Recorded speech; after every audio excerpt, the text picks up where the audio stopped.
நடிகர் இந்த சீனில் இப்படி நடிக்கணும் அப்படின்னு சொல்லிட்டு டைரக்டர் சொல்லுவார். இதுதான் காட்சி, இப்படி தான் நடக்கணும், இந்த இடத்துல நீங்கள் வருவீங்க அப்படின்ட்டுலாம் விளக்கிடுவாங்க. அதற்கு தகுந்தது போல் அந்த நடிகர் நடிப்பார், வசனங்கள் பேசுவார். அதை திரையில் பார்க்கும்போது நமக்கு பிரமிப்பாக இருக்கும், நமக்கு அழுக வரும், நம்ம சிரிப்போம், நம்ம ரசிப்போம், நம்ம கைத்தட்டுவோம்.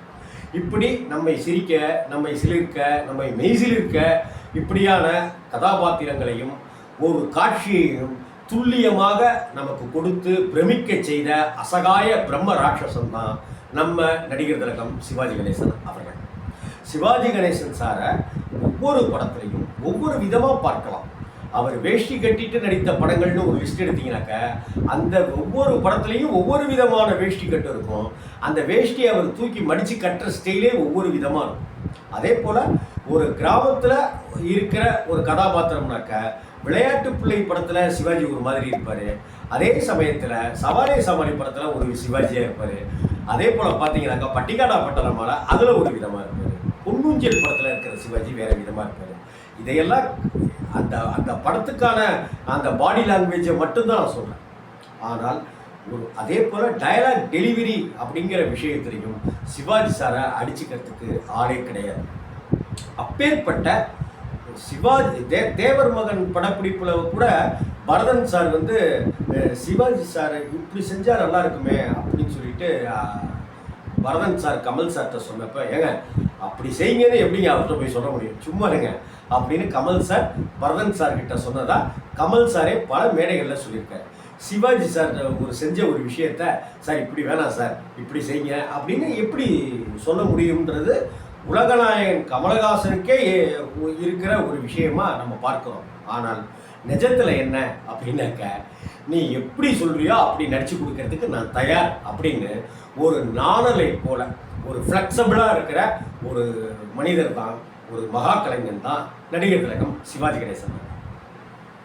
KS கோபாலகிருஷ்ணன் அப்படிங்கிற அற்புதமான டைரக்டர், இயக்குனர் திலகம் அப்படின்னு போற்றப்பட்டவர். இயக்குனர் சிகரம் அப்படின்னு பாலச்சந்திர சொல்லுவோம், இயக்குனர் இமயம் அப்படின்னு பாரதி ராஜா சார் சொல்லுவோம். அதே போல இயக்குனர் திலகம் அப்படின்னு சொல்லிட்டு KS கோபாலகிருஷ்ணன் அவர்களை சொல்லுவோம். KS கோபாலகிருஷ்ணன் அவர்களுடைய ஒவ்வொரு படங்களும் பின்னாடி வந்த விசு சார் படங்கள், S.V. சேகர் சார் படங்களுக்கெல்லாம் முன்மாதிரியான படங்கள் அப்படின்னு தான் சொல்லணும். ஒரு குடும்ப உறவுகளை அவரை போல பிரமாதப்படுத்தி காட்டிய இயக்குனர் யாருமே கிடையாது. அதில் ஒரு தனி முத்திரை பதிச்சார். கதைக்காகத்தான் சினிமா, கதைக்காகத்தான் படம். ஆனால் ஒரு படத்தை ஃபஸ்ட் எடுத்த உடனே கதாநாயகனை இப்படி காமிக்கணும், பாடல்களை இப்படி கொண்டு வந்துடணும் அப்படின்னு இல்லை. ஒரே ஒரு உதாரணம், வாழையடி வாழை அப்படிங்கிற KSGயோட படத்தில் படம் ஆரம்பித்து 3/4 மணி நேரம் கழித்து தான் பாட்டே வரும். அதே போல் வாழையடி வாழை படத்தை எடுத்துக்கிட்டிங்கனாக்க அந்த படத்தில் காமெடிக்குன்னு எந்த நடிகரையோ நடிகையோ அதில் பயன்படுத்தியிருக்க மாட்டாங்க. ஏன் பயன்படுத்தலை அப்படின்னா, அந்த படத்தில் நடித்த எல்லா நடிகர்களுமே காமெடித்தனமாகவே செய்து கொண்டிருப்பார்கள். S.V. ரங்காராவ் உணர்ச்சிபூர்வமாகவும் இருப்பார், காமெடியாகவும் அதை குத்தி காட்டுவார். பிரமிளாவுடைய செய்கைகள் காமெடியாகவும் இருக்கும், முத்துராமனுடைய கேரக்டர் காமெடியாகவும் இருக்கும். இப்படி எல்லா விஷயத்தையும் உணர்ச்சி பூர்வமாகவும் காமெடியாகவும் கலந்து கட்டக்கூடிய ஒரு அற்புத கலைஞர் தான் KSG அவர்கள். KS கோபாலகிருஷ்ணனுடைய மிக முக்கியமான படங்கள்னு ஒரு பட்டியல் போட்டோம்னாக்க அதில் சிவாஜி கணேசன் அவர்களும் நாட்டிய பேரொளி பத்மினி அவர்களும் நடித்த பேசும் தெய்வம் அப்படிங்கிற ஒரு படம். அழகு தெய்வம் மெல்ல மெல்ல அடி எடுத்து வைத்தது, வாலி அவர்கள் எழுதின இந்த பாடல் இடம்பெற்ற அந்த பேசும் தெய்வம் படத்தை நம்மளால் மறக்கவே முடியாது. எல்லா காட்சிகளும் எடுக்கப்பட்ட பிறகு பேசும் தெய்வம் படத்தில் கிளைமாக்ஸ் காட்சி எடுக்கப்படுது. அப்படி கிளைமாக்ஸ் காட்சியில் எல்லாரும் அந்த ஸ்பாட்டில் ஸ்டூடியோவில் இருக்காங்க, எல்லாரும் ரெடியாக இருக்காங்க, கேமரா ரெடியாக இருக்குது, டைரக்டர் ரெடியாக இருக்காரு. முன்னதாக அந்த காட்சி என்னன்னு சிவாஜி அவர்களுக்கு சொல்லப்பட்டாச்சு. அப்படி சொன்ன பிற்பாடு சிவாஜி சார் நடிக்கிறார், டைரக்டர் கட் சொல்கிறாரு, இன்னொரு டேக் போயிடலாம் அப்படின்னு சொல்கிறார். ஓகே அப்படின்னு சொல்லிட்டு சிவாஜி சார் 2வது டேக் நடிக்கிறார். கணேசனா இன்னொரு டேக்கு அப்படின்னு கேட்குறாரு. சரி அப்படிங்கிறாரு.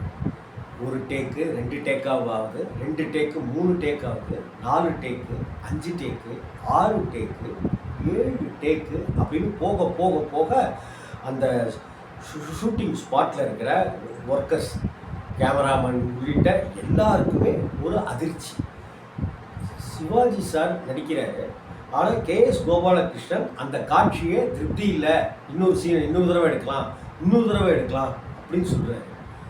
இப்போ என்ன ஆகுதோ தெரியல அப்படின்னு எல்லாருக்குள்ளாரையும் ஒரு பதட்டம் சூழ்ந்துருச்சு. ஒரு கட்டத்தில் சிவாஜி அவர்களுக்கும் ஒரு அயற்சி, ஒரு கோபம் அப்படின்னு வர ஆரம்பிச்சிருச்சு. எல்லாருக்கும் முன்னாடியும் நம்ம நடிக்கிறது சரியில்லைன்னு சொல்கிறாரே அப்படிங்கிற ஒரு எண்ணமும் அவருக்கு ஏற்பட்டிருக்கு. ஏற்படுறது தான் நியாயமும் கூட. இவரும் கேஎஸ் கோபாலகிருஷ்ணனும் சிவாஜி அவர்கள்கிட்ட அடுத்த டேக்குன்னு 7-8 டேக் வாங்குகிறோமே அப்படிங்கிற ஒரு பதட்டமும் அவர்கிட்ட இருக்கு. ஒரு கட்டத்தில் கோபாலா வாயா அப்படின்னு கேஎஸ்சியை சிவாஜி சார் அவர்கள் கூப்பிட்டு, உனக்கு என்ன பிரச்சனை? இந்த சீனில் நானும் நீ சொன்னதுபடி ஒவ்வொரு டேக்குக்கு தகுந்தது போலவும் நான் நடிச்சு கொடுத்துட்டேன். ஆனால் நான் என்ன செய்யணும்னு நீ எதிர்பார்க்குறேன், அதை கொஞ்சம் நடிச்சு எனக்கு தெரியலை அப்படின்றத சாத்வீகமாக சைலண்ட்டாக கோபமே இல்லாமல் சிவாஜி சார் கேட்குறாரு.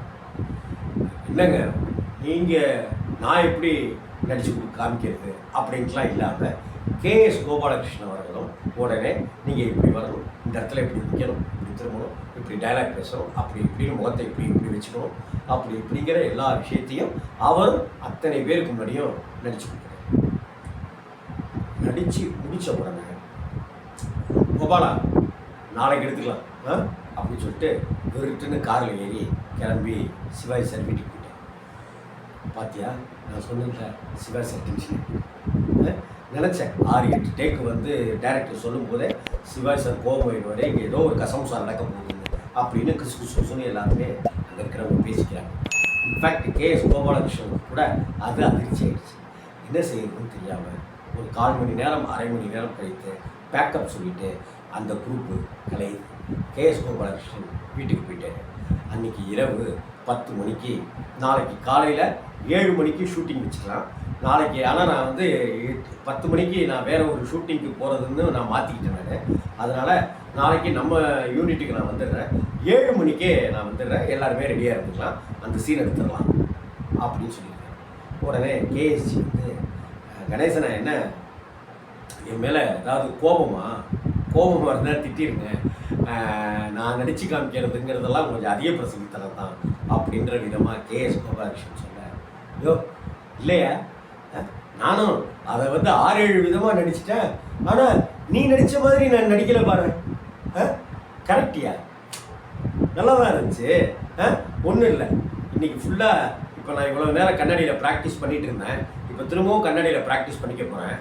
நான் ஒன்றுமும் ஒட்ட கோச்சிக்கிட்டு ஷூட்டிங்கை கேன்சல் பண்ணிட்டு வந்துட்டேன்லாம் நீ ஒன்றும் நினச்சிடாத, என்ன இரு கமலா பேசுகிறா அப்படின்னு சொல்லி கமலாம்மா கிட்ட ஃபோனை கொடுக்க, கமலாம்மா அதெல்லாம் ஒன்றும் அண்ணன் கோச்சிட்டுலாம் வரல, நீங்கள் ஒன்றும் நினச்சிக்க வேணாம், வந்ததுலேருந்து ஒரு காஃபியை குடிச்சிட்டு ஒரு ரூம்குள்ளார போனவர் நீங்கள் நடித்து கொடுத்ததை நடித்து காமிச்சு பார்த்துக்கிட்டே இருக்கிறார் அவர். காலையில் ஷூட்டிங்க்கு 7 மணிக்கெலாம் வந்துடுவார், 9 மணிக்குள்ளார அந்த காட்சியை எடுத்து முடிச்சிடுவார், 10 மணிக்கு அடுத்த படத்துக்கு வேறு படத்துக்கு உண்டான ஸ்டூடியோவுக்கு ஷூட்டிங்க்கு போயிடுவார்.